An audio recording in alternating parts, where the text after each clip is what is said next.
When I showed people the Xperia, a lot of people seemed to really like it. It was a substantial shape, like machine built, something that looked really strong, yet the only thing that I could think of is that it looked like Lumia. The Xperia looks quite high end actually, almost glass and aluminium looking. It is however very plastic. It's also a massive fingerprint magnet.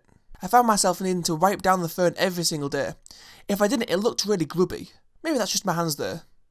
You can see in the front panel are the dual front speakers, which aren't that loud actually, and the tiny bezel. Bonus points for the tiny bezel.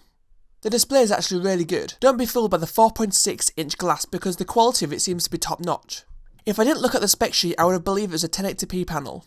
As it's LCD, it's especially good in direct sunlight. Viewing angles are also decent, though I wouldn't expect anything to be colour accurate. Everyday tasks flew by. Not once did I experience any lockups when I was going about my daily dosage on Reddit, and that's exactly how it should be with a 2016 device, flagship or not.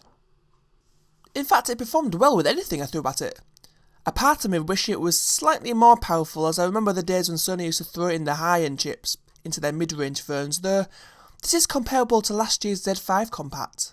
Other notables found in the Xperia is the inclusion of USB-C, whoop, 32GB of internal storage, whoop. There's also expandable storage thanks to the microSD card slot, whoop. Waterproof? No. Unlike previous phones, we've lost a really cool feature, which is a shame.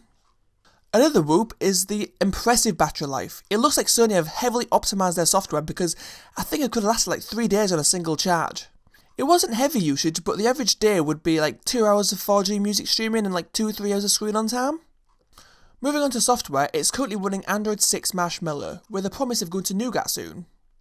Overall, Sony UI is largely stock with a few graphical tweaks that are neither an improvement or, it's just a little bit different. Despite the near-stock experience, there are an abundance of useless apps built straight into Android, including a movie creator, AVG antivirus, and Sony's What's New app. The majority of these will spam your notification center, which can be turned off, but should be off by default. There's also apps like Facebook and Spotify which are pre-installed and unable to remove. I used neither of these, which are really frustrating. The camera experience was great. Holding the shutter button anywhere brings up the camera app pretty quickly. In auto mode, I thought the photos were okay. Not breathtaking shots, but definitely usable for your Instagram profile. I was shooting in overcast conditions in Hull, and the majority of the shots were only a tad whitened out. It was consistent, not disappointing for a mid-range camera. Using the camera is a breeze. A simple swipe and a slide gets you to important menus and modes. The shutter button makes it feel like you're using a proper point-and-shoot camera, especially thanks to the ability to half-squeeze the button to focus.